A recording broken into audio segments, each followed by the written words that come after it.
One of the most important things to being a good painter is being good looking. I was fortunate and was born with that gift, but being good looking is something you can learn. You have to just take the time to really look at what you're painting. In this case, we're going to be painting waves, so I'm just going to point out some of the things that you look for and try to understand when you're painting waves. So this first example, I'm just illustrating how when a wave is backlit, or the light shines through the wave, you get the lighter at the crest and darker down below, like you'll see in the red arrows. And when you see the green arrows, you'll see that it's darker, and that's when we're looking into the depth of the water. So it's either through the face of the lower part of the transparent wave, or when the wave is not backlit, through the whole face of the wave. You can also get these in little rivulets or little waves between the waves. What you're seeing is down into the water. So whatever color the water is that's the color you're going to get on the face of the wave. So in this case, the water tends to have a greenish blue hue, and so you're going to get that color in there, and that's what that water looks like when it's in volume. And where you see the blue arrows pointing to is the trough area of the wave. This is the area of the wave that is nearly flat, and what it's doing is reflecting the sky either above or just in front of you. And so whatever the sky color is, this flat area will be the sky color. And the sky color can vary a great deal from horizon to above your head, so there can be a huge variety of colors.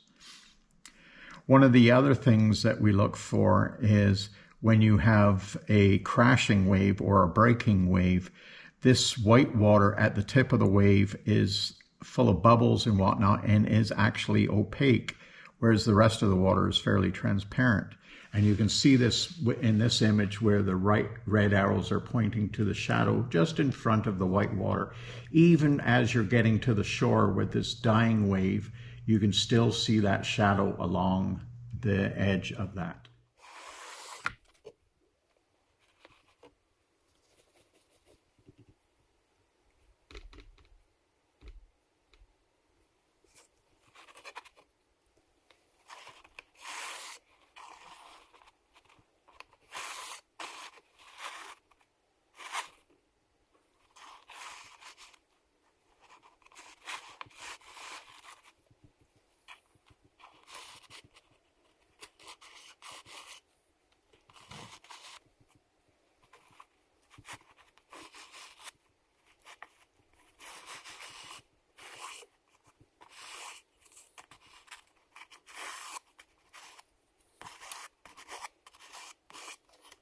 GoPro, stop recording. So I've done a quick drawing of roughly what we're going to be painting as far as the waves go. Minimize the sky because this is not about the sky, this is about the waves. And the colors I've laid out is a warm red. This could be a naphthol red, a pyro red, a cadmium red, and it can be either medium or light. It really doesn't make a huge difference. I've set out here, both these are liquid, and that doesn't matter either. This is a yellow medium, and I think it's an aerolite, but a cadmium, bismuth, naphthol, azo yellow are all fine. We're just mixing an orange, so it really isn't going to make a huge difference. This is the ultramarine blue, and this is the phthalo blue. These two blues are the only blues I ever use, and the three of these are all high viscosity paint. Again, just happen to have the jar handy. This is burnt sienna and this is titanium white. So we're going to start off with this painting the sky. So we're going to take some of the white, and I put out way more red than I need, and that's just because it came out so fast. So we're taking very little of that. And we're making a bit of a pastel orange. So we'll take a little bit more. Better to add the red slowly because it's very powerful, definitely a higher tinting strength than the yellow. and so it will easily take over what you're doing. So now I'm just going to come along, and that's my horizon line, but I'm going to come down into that, and I'm just going to take that orange right across.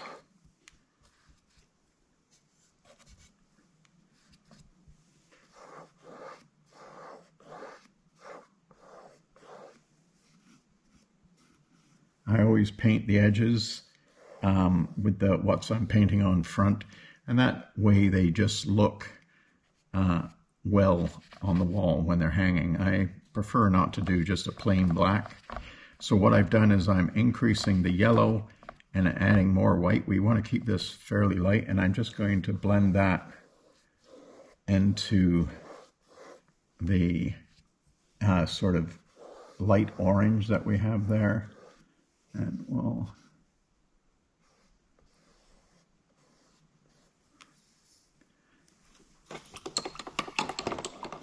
now I lay down the orange first because now we're going into a blue, and the blue will desaturate the orange, so it's definitely safer to do the blue first.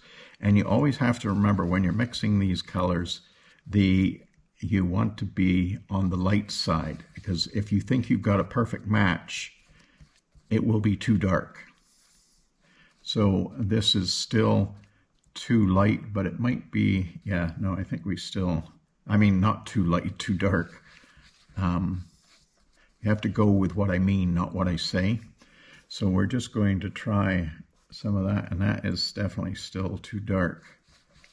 The final test is always on the canvas. Just drop and roll to get that excess paint off there. So I'm just going to run that. I'm not going to hit the orange. I'm just running it above the orange. And we're going to take that right up.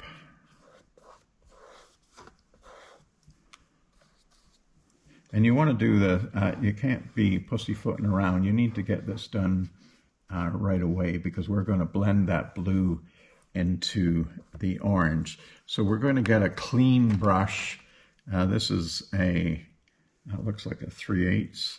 So we're just going to, no paint on this, it's just wet. And so I'm just going to go back and forth there and blend that into the orange. We don't want to take this up too high because you don't want to contaminate the blue, and you also don't want to bring it down too low because you don't want to contaminate the orange.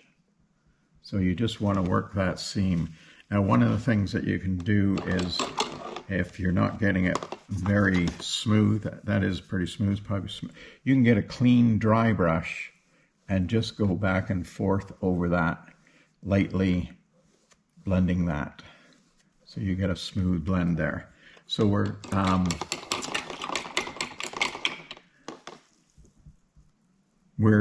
not going to really let that dry very much before we come in, and we're going to come in with a more saturated orange. We don't have to worry too much about this blend because the gray clouds are going to cover up most of it, but we want a more intense orange right where the sun is. So we're going to say the sun is right here.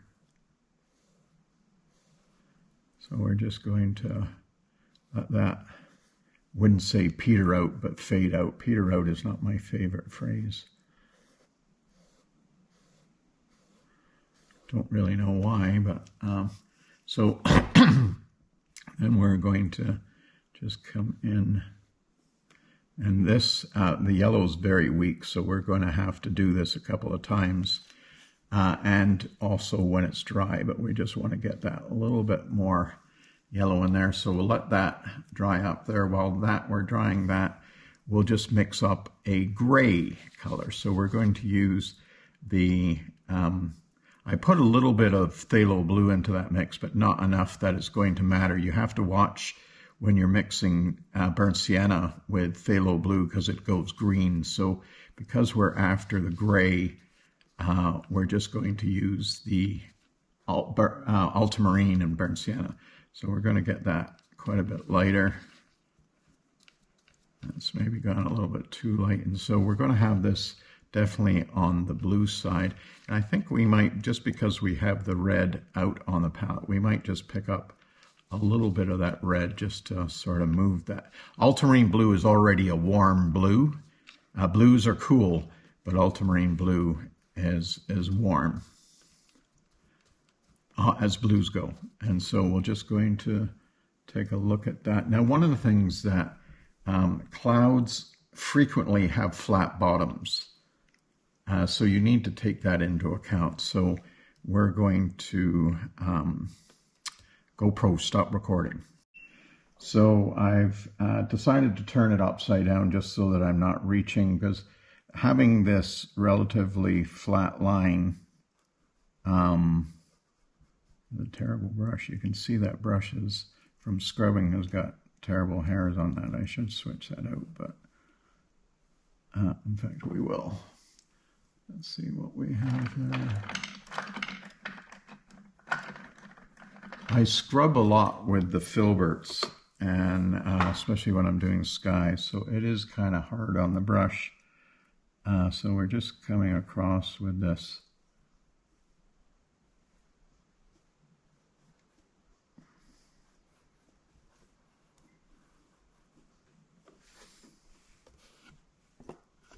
Wasn't very good. And so this cloud does reach down a little bit, so we're just going to, whether it's rain coming in, I don't really know, but we'll make it. So I've just rinsed the brush of all paint.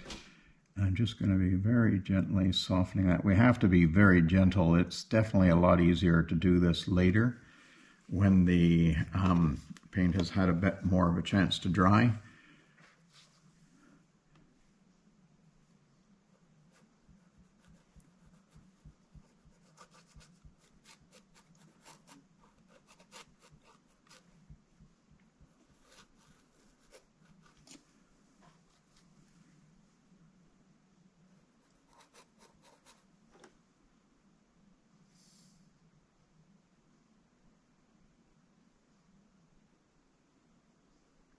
Very thin application of paint there.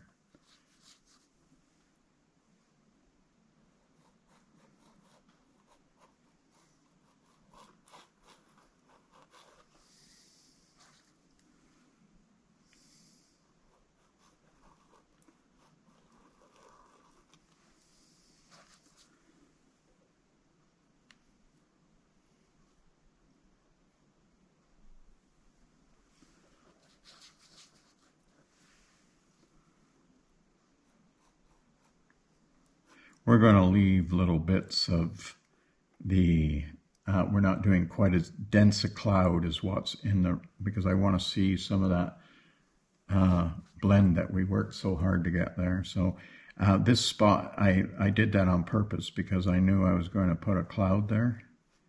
And if you believe that, I've got some land in Florida to sell you.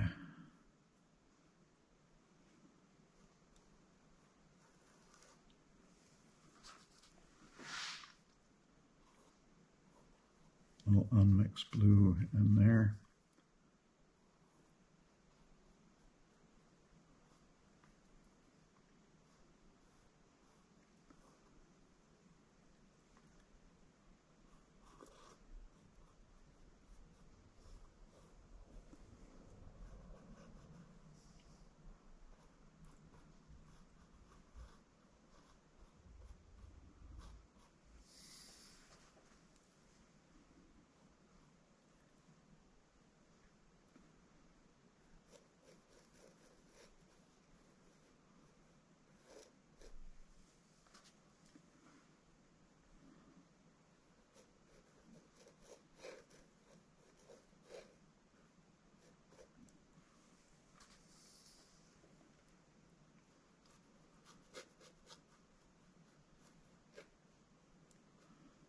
Just hit that. That's still pretty wet there.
GoPro, stop recording.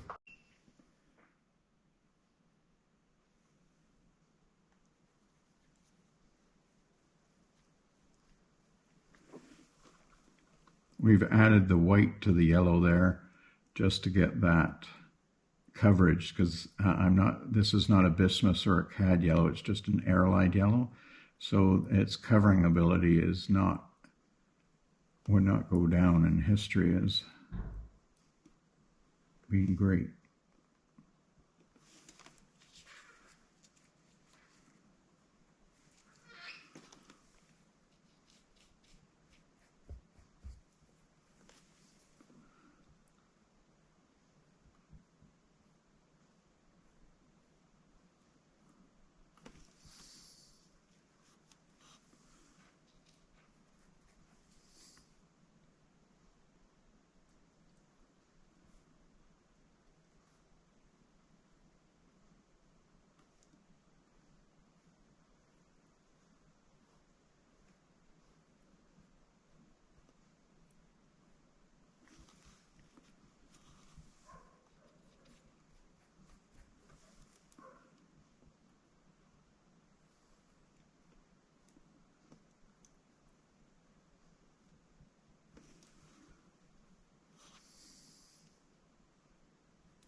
So we're going to mix up the water blue-green. We're going to use ultramarine, phthalo blue, and burnt sienna. And we want this fairly gray, so we're going to use a little bit more burnt sienna and ultramarine blue here. And the ultramarine blue you pretty much have to, just because of the tinting strength compared to phthalo blue. And I've got the canvas turned sideways just because it's a little easier to do the horizontal line, especially when you're working flat. And it's okay to have a little bit of wave action there. We're going to stop about there.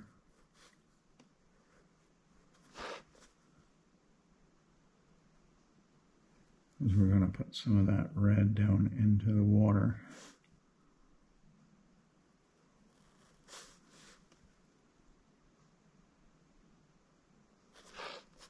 So I am deliberately trying to get a little bit more action. This is pretty rough water.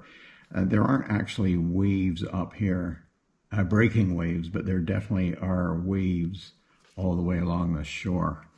And they only get to be breakers when they hit a sandbar out in the water or that they are coming into shore.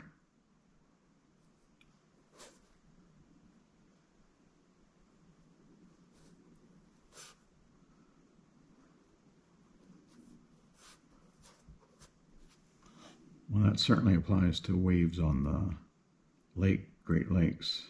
Well, to tell you the truth, I've never been out in the deep Superior during a storm. I'm sure they break out there.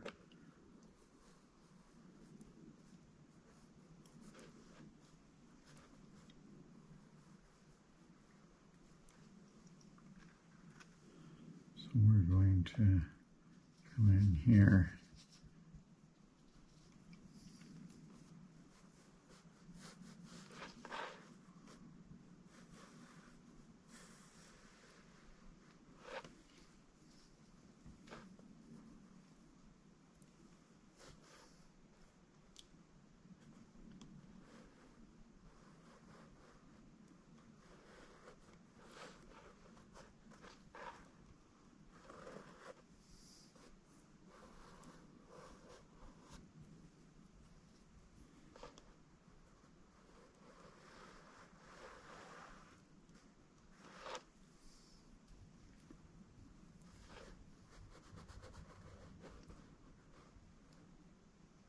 Just going to leave a hint of the drawing there, just so that I stay on track with what's happening with the water.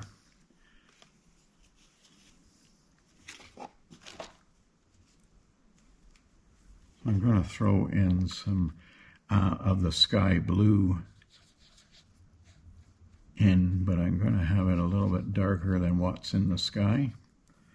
So we're just going to mingle a bit of that into there, getting a little bit of mixed color with the wet and wet.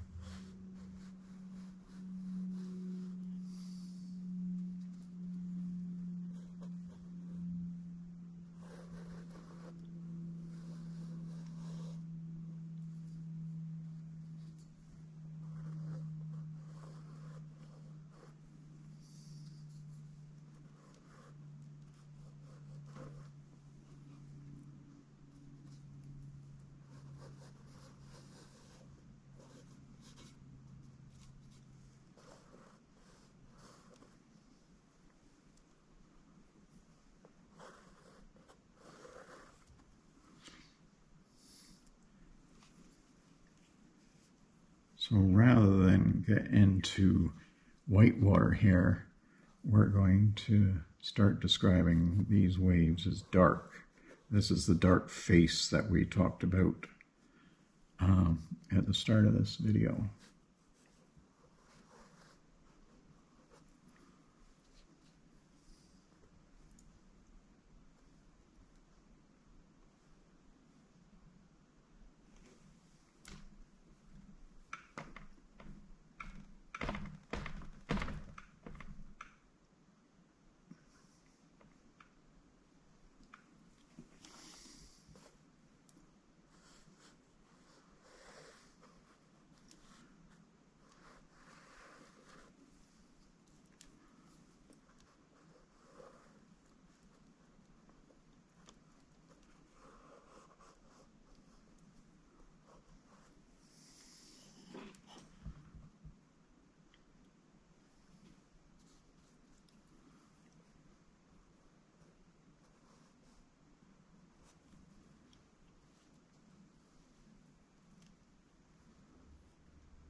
I have to mix up some more of that dark. It's going to be okay because we're going to actually want it getting really dark now.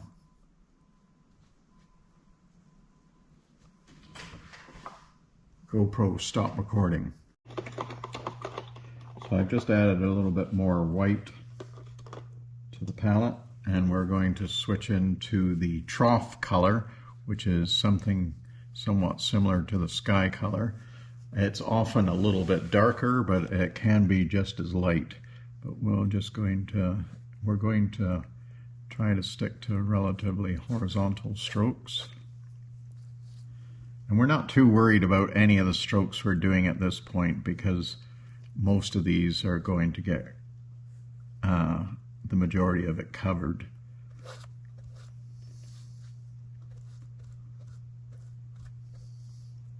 This really isn't much beyond blocking in the colors.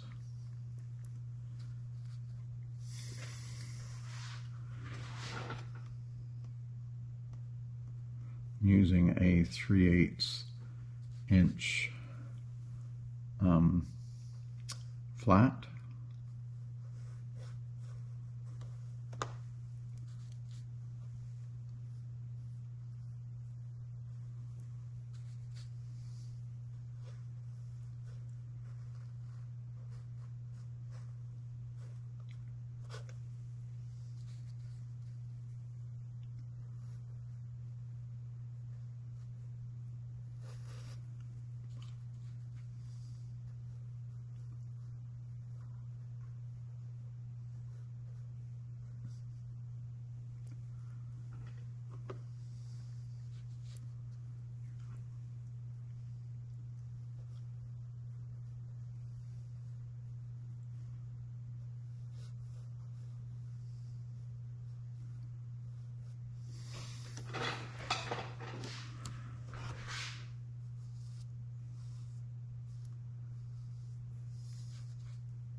I'm doing this slightly below the crest of the wave. This is sort of a mid-value for the breaker. I'll be putting a whiter or lighter value on top of this. Not sure I'll go all the way to white, but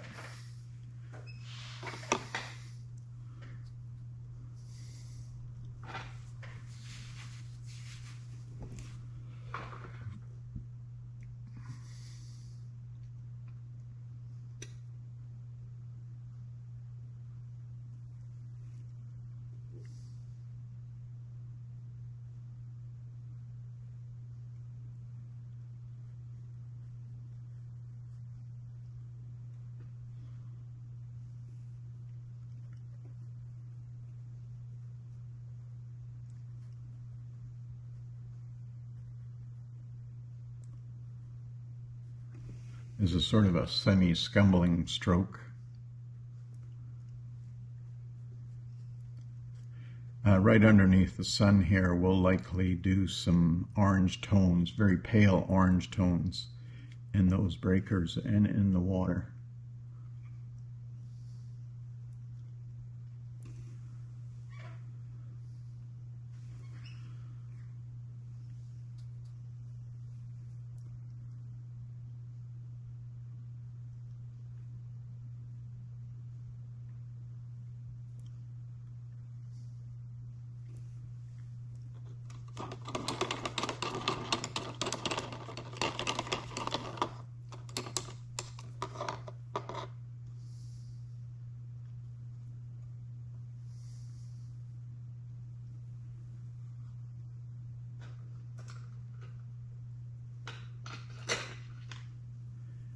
Now we're going to do these little wavelets between some of them are sort of a cross between the darks and the light. These are, so we're just doing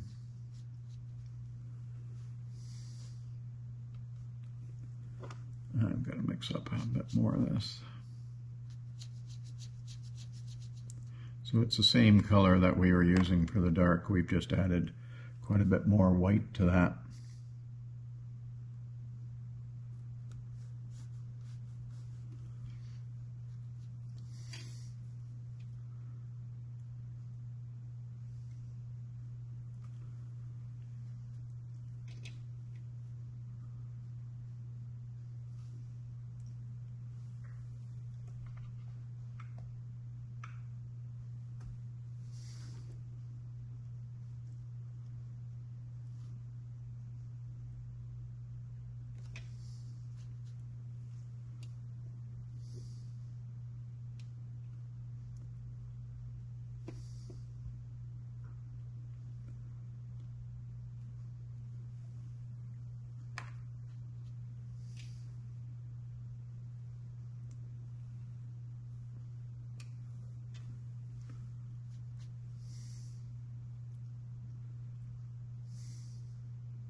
Don't ever worry about putting too much down.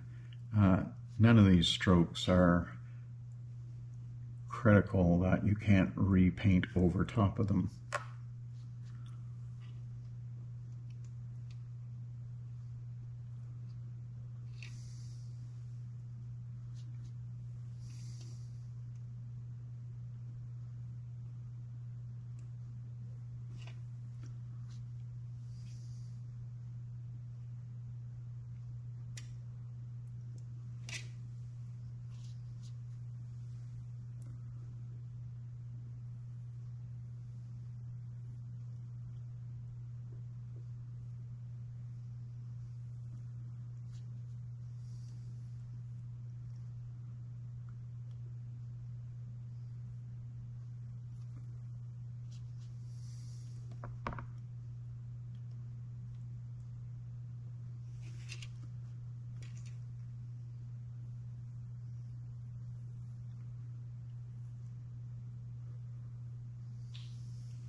I like to do this fairly quickly so that it stays random. If you give yourself too much time to copy something exactly, you're going to start making it look contrived. And if I get a butt ugly stroke, which I certainly will be getting some, that I will just cover it with a gorgeous stroke after.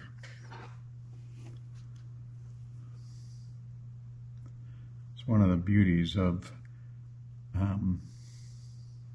acrylic. I had certainly painted this way when I worked in watercolor, but you couldn't be quite as free because each mark, it was pretty much there once you made it. You could always go darker to cover some, but you certainly couldn't go lighter unless you switched to gouache, which a lot of watercolors purists really frown upon. I think whatever gets you there.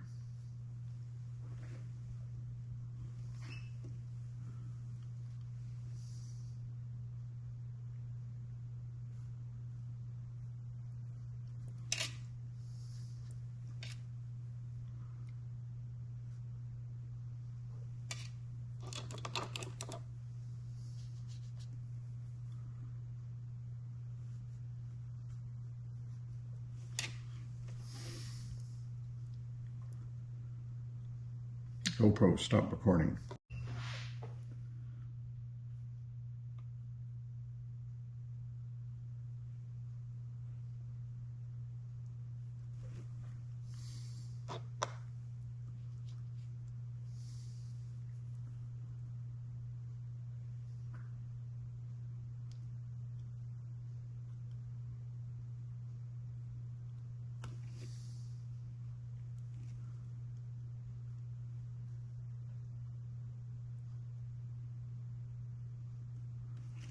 Don't worry about anything that you say, well, I should have done something more underneath there. There's nothing here that we won't go over if we need to. What we're just trying to do is, as the painting gets more and more busy with water lines and whatnot, it's good to have something that you can still see where the heck you are. And so there's nothing about this white. Well, I mean, a lot of it may survive, but there's nothing that is too precious that we're doing here.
through, and there's a little bit of broken water down the bottom here, but it's fairly deep in the shadow, so we're just doing that. And whenever you do some we can still describe the shape of that wave by the direction of our stroke.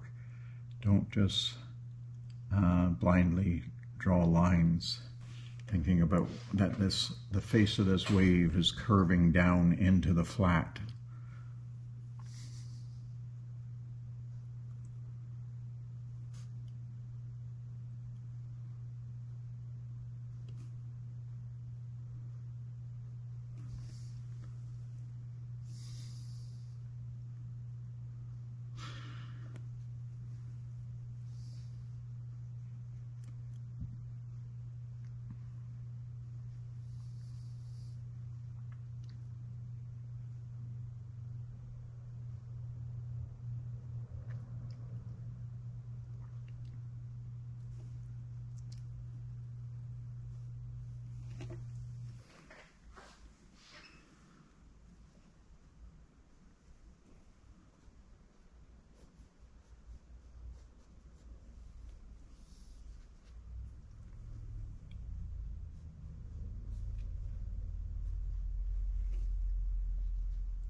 I almost always paint with the tablets now.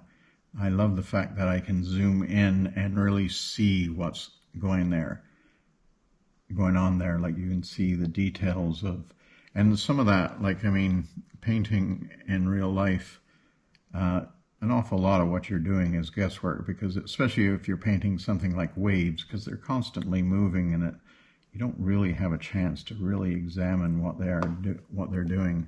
And it's not about copying what's there. It's about getting the gist of how those lines move, how the water moves. So we're just going to come into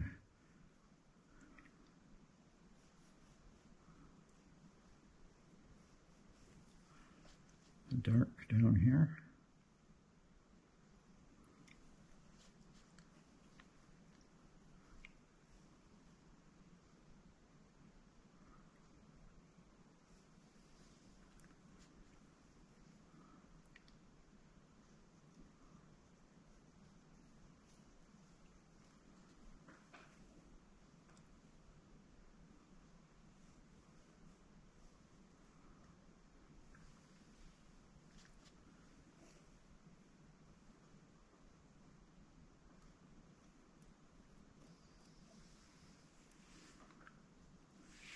You see, I'm not very carefully painting a line going along.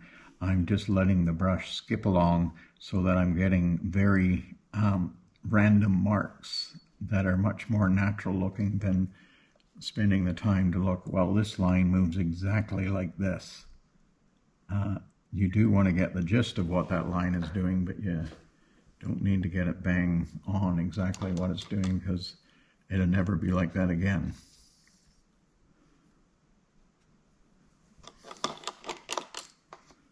will come in with a little bit of this lighter sand color.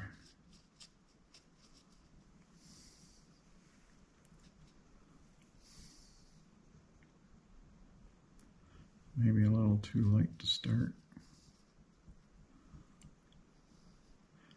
And I'm going to do a little bit more of this where the sun is. As in our shot, you can see that's reflecting quite a bit.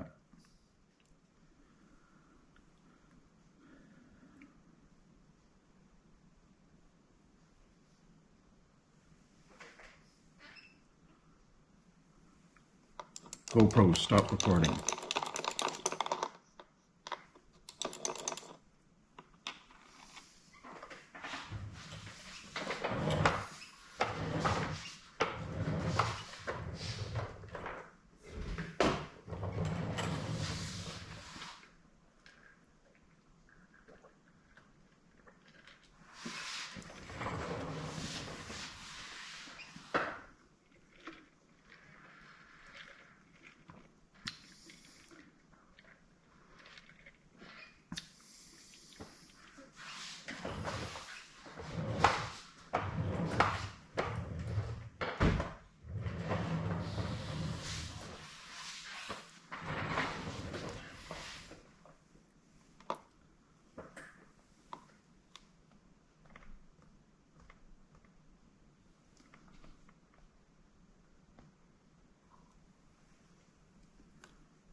GoPro, start recording. Just going to work on some of these breakers that are a little farther back. Not going to do too much on them.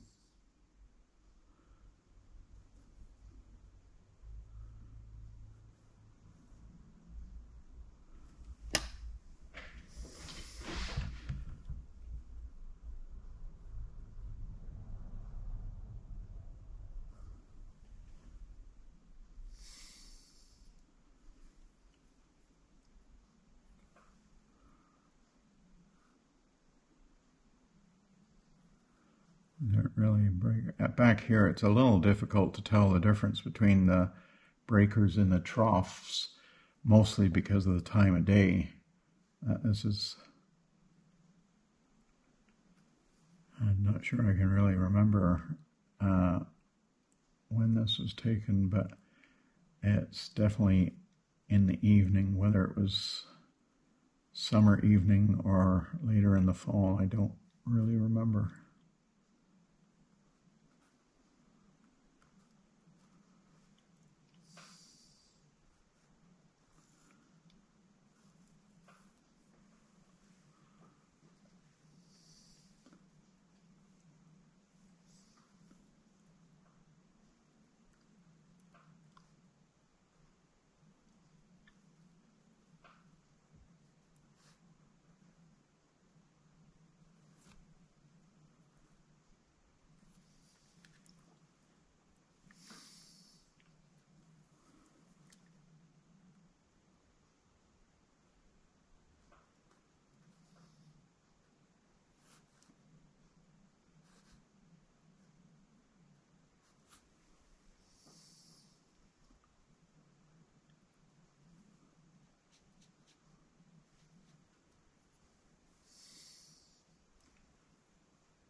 The wave on this side here has not broken. It is just starting to swell as it moves into shore.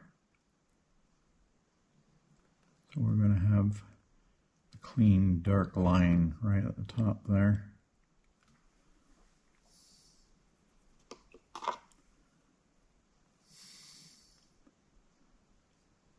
So we're just going to take some of this, just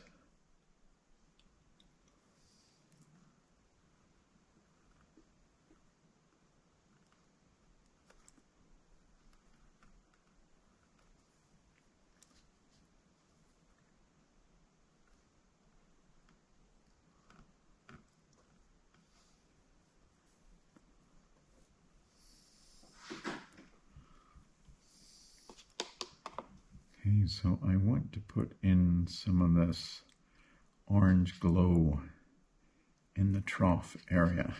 So we're going to use a little bit of that blue in there, but lots of white.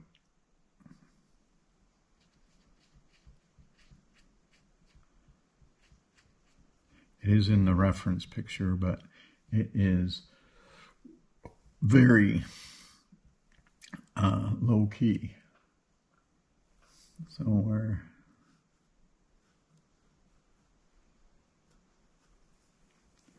it's much too thick.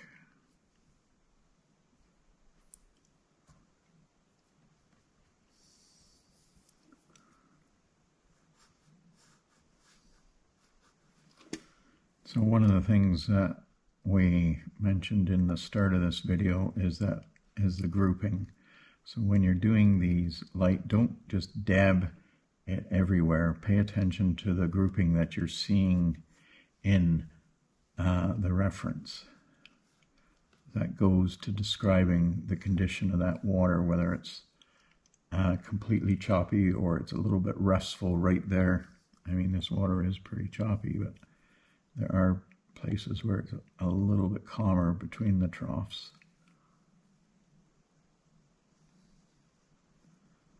And we're definitely going to do a lot more of this right below the sun.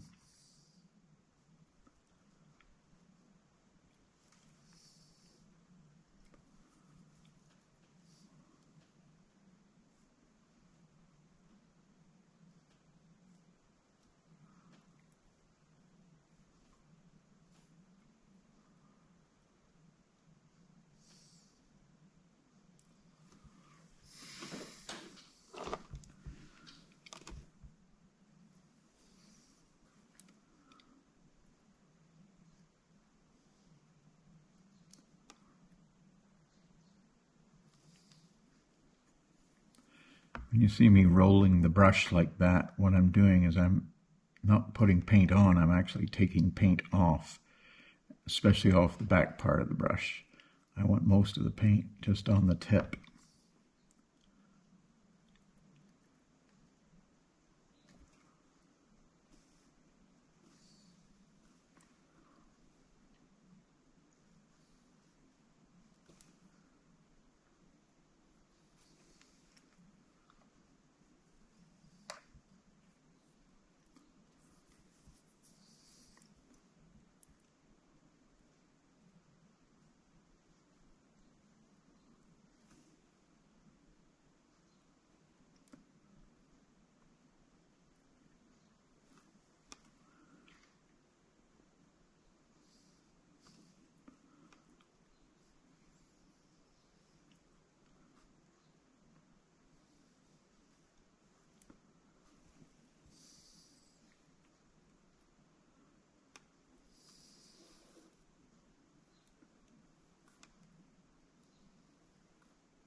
We just put a little bit in that crashing. We're still going to put white on top of this, and this isn't actually substantially lighter than the trough area, but I think we may add more white to that just to get it to stand out from the trough area a little bit more.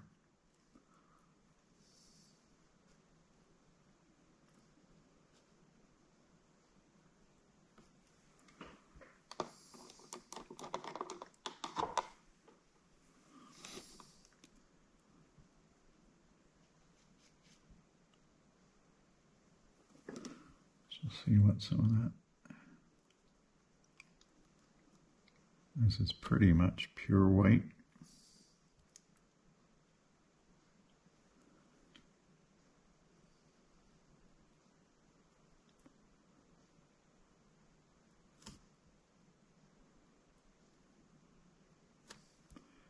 I will be doing another wave video that is daytime. I mean, this is rather than evening.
When you start really looking at water and waves, and it's especially nice in a photo as opposed to real life, because you have time to, I mean, they're gorgeous to watch in real life, don't get me wrong, but when you're painting it, you really get to examine the way the water moves, and it's a little hard to do when it's still moving. But it really is beautiful the way the shadows and the depths and the highlight reflects off the waves.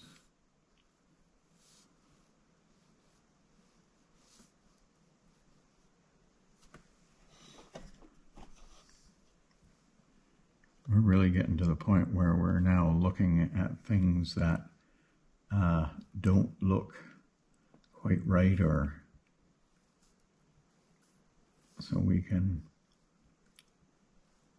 stroke over them.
GoPro stop recording.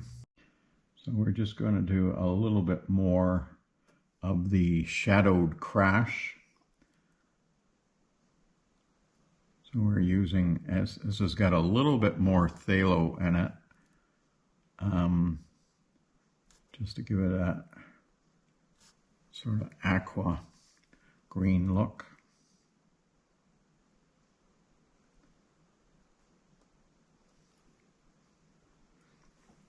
It's one of the things I really like about using a tablet is you can zoom right in instead of guessing what something looks like. You can actually see. So not that you're copying it, that you're just trying to get the gist of what that crashing water looks like. I think the more time you spend trying to copy something exactly what's there, the stiffer your painting gets. And it's nice to have a free-flowing. Take a little bit of that up. I think we're going to use a little lighter version of that.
Actually, a few years ago, I was teaching a class, and I had one of the students bring in reference that was the same size as her canvas, which was amazing because it's an expensive way to go, but you could actually really see what it was that you were painting exactly at the right scale.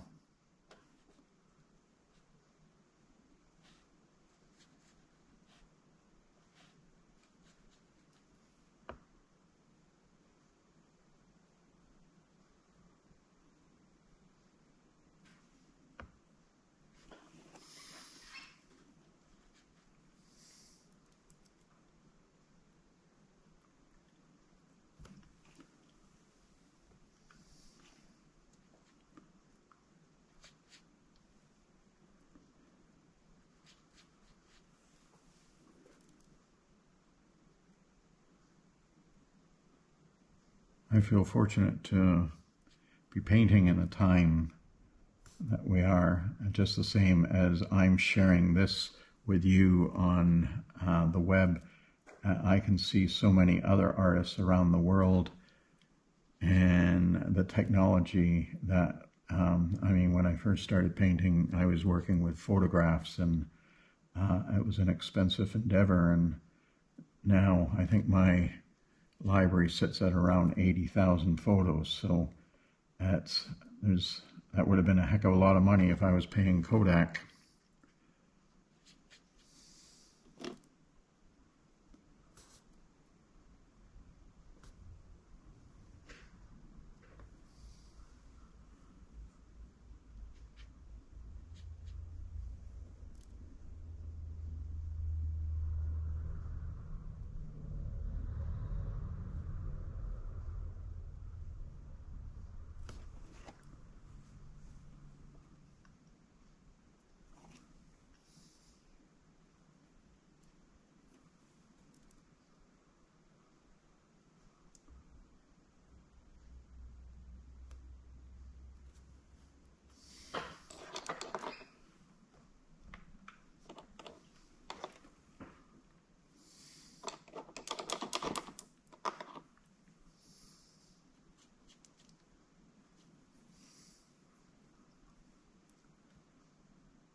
Keep recording.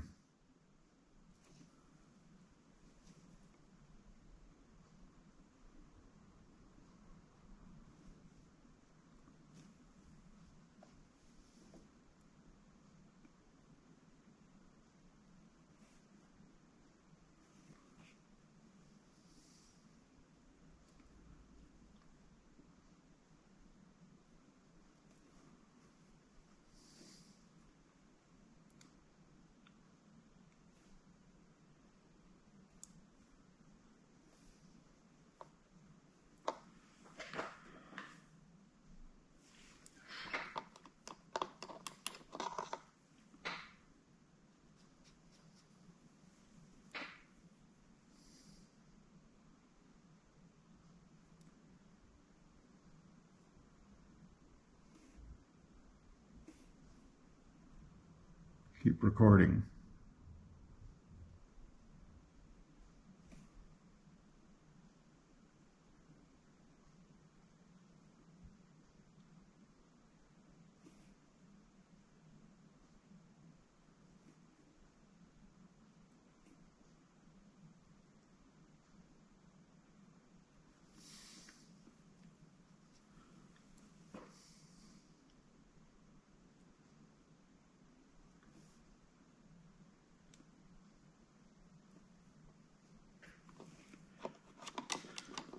So I'm just going to push that sun up glow a little bit.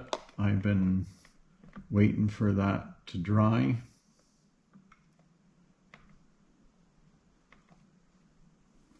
So I think I might get out just a little bit of bismuth yellow.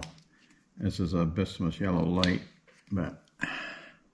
it's a very expensive yellow to buy, and you don't need to use it except when you need something that's going to be opaque. Yellows are very transparent generally, and so bismuth yellow is similar to cad yellow, but both cover very well. Both are pretty expensive, but they both are quite permanent. Bismuth being a little bit more permanent outside than the cadmium is. Cadmiums are sensitive to sunlight, moisture and sunlight.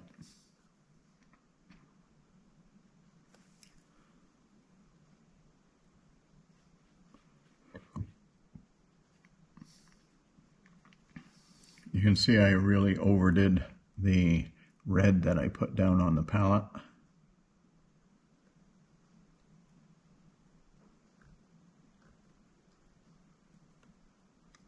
And so what I'm painting here is when you have an intense light of the sun right at the horizon, you often get that where it bleeds into the water.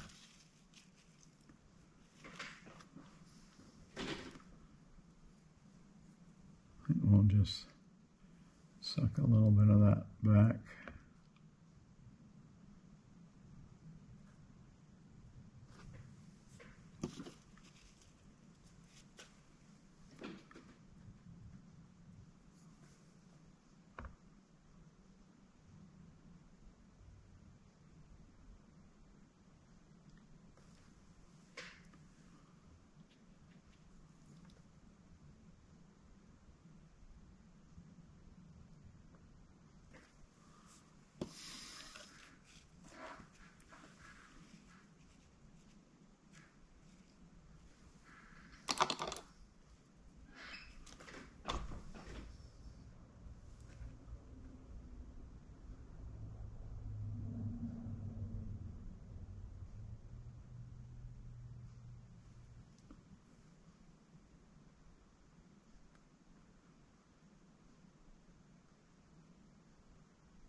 GoPro, stop recording. Church's founders had been an independent group, stop recording. Not fond of denominational labels and the rampant fundamentalism and GoPro, stop recording. In this image, you can see down the beach. So we're seeing the perspective of the waves. All these waves vanish to a common point. This is a particularly orderly beach. A lot of times you get much more chaotic patterns, but there's still that same perspective. And as the waves move away down the beach, they come closer together and diminish in size and spacing between the waves to a common vanishing point.